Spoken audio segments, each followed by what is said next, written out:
कि भारत की कृषि भी आधुनिक बने, नए तौर तरीके अपनाए, किसान पर बोझ कम हो।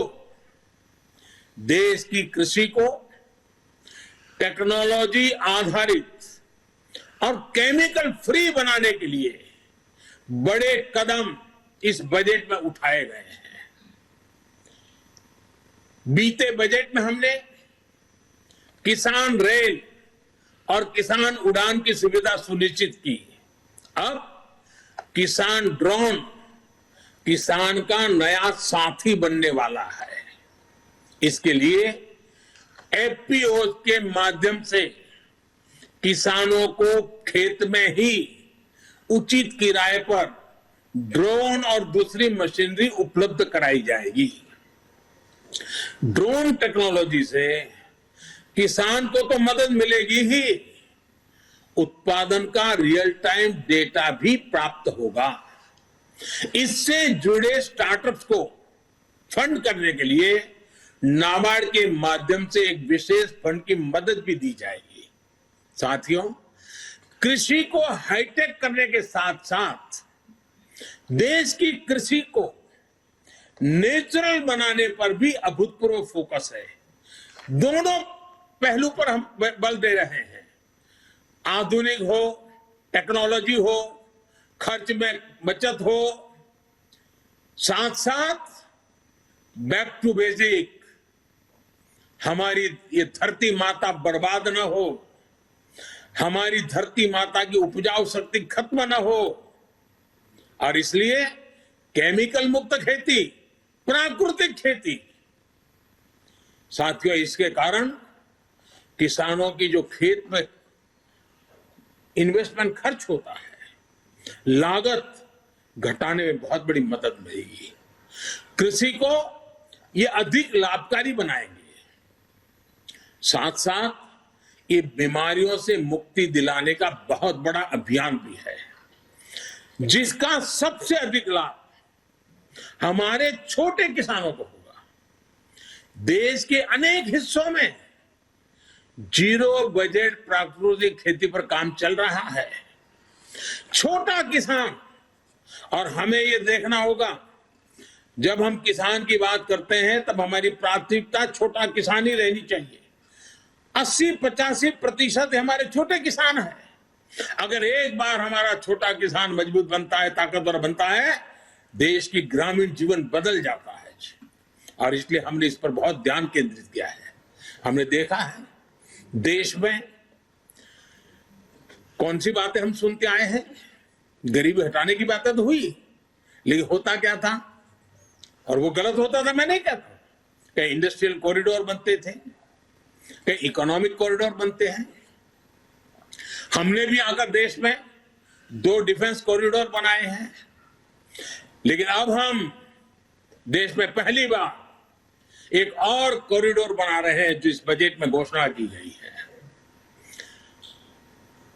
प्राकृतिक खेती का कॉरिडोर, नेचुरल फार्मिंग का कॉरिडोर बनाने की दिशा में बढ़ रहे हैं। नेचुरल फार्मिंग का कॉरिडोर लगभग 2500 किलोमीटर लंबा होगा, करीब 10 किलोमीटर चौड़ा होगा, और पहले चरण में उत्तराखंड, उत्तर प्रदेश, बिहार, झारखंड और पश्चिम बंगाल में मां गंगा के किनारे 5-5 किलोमीटर चौड़ा, दोनों तरफ 5-5 किलोमीटर नेचुरल फार्मिंग का एक कॉरिडोर तैयार किया जाएगा। पूरी इकोसिस्टम बनेगी, उसकी प्रोडक्ट की वैश्विक वैल्यू बढ़ने वाली है। खेती के जीवन को बदलाव लाने का ये एपिक सेंटर बन जाएगा। ये कॉरिडोर पूरे हिंदुस्तान के किसानों के लिए प्रेरणा का कारण बनने वाला है। और इन सारे कारणों से जो हमारा गंगा स्वच्छता अभियान चल रहा है, उसमें एक बड़ी मदद मिलेगी, क्योंकि खेत में जो केमिकल उपयोग होता है, जब बारिश आती है तो केमिकल का काफी हिस्सा बह करके पानी में जाता है, नदी में जाता है। 5-5 किलोमीटर प्राकृतिक खेती जब होगी, केमिकल फ्री खेती होगी, ऑर्गेनिक उत्पाद होंगे तो वो जो केमिकल का प्रवाह गंगा जी में आता था वो भी बंद होगा, मां गंगा भी शुद्ध होगी। एक प्रकार से मां गंगा जी का बजट का कुछ हिस्सा भी किसानों के काम आएगा। और ऑर्गेनिक उत्पाद की आज बाजार में कीमत बहुत बड़ी है, दुनिया में मांग है, और भारत विश्व के कृषि बाजार में बड़ी ताकत के साथ जाने का रास्ता ऑर्गेनिक खेती है। साथियों, सरकार द्वारा मोटे अनाज मिलेट्स को प्रोत्साहन दिया जा रहा है, और हमें न भूलें कि हमारा जो छोटा किसान है उसमें से अधिकतम किसान हमारे, या हमारे जो आदिवासी भाई बहन जो किसान है, या हमारे गांव में किसी दलित के पास अगर जमीन है वो छोटा किसान है, वो मोटा अनाज ही उनको पैदा किए बिना कोई चारा नहीं होता, क्योंकि बाकी कुछ सुविधाएं नहीं होती। दलित और आदिवासी किसान साथी अगर एग्रो फॉरेस्ट्री और प्राइवेट फॉरेस्ट्री अपनाना चाहते हैं तो उनके लिए भी विशेष मदन का प्रोविजन किया गया है। साथियों, अनाज के साथ साथ हम देखिए कृषि प्रधान देश है, जय जवान जय किसान इस मंत्र ने हमें ताकत दी है, लेकिन ये भी सच्चाई है कि आज हमारा देश 80,000 लाख करोड़ रुपए का तेल, खाने का तेल बाहर से लाना पड़ रहा है, क्योंकि हमारी आदतें बदलना दी है। पुरानी सरकारों ने ऐसे निर्णय किए कि हम आयाती तेल पर निर्भर हो गए।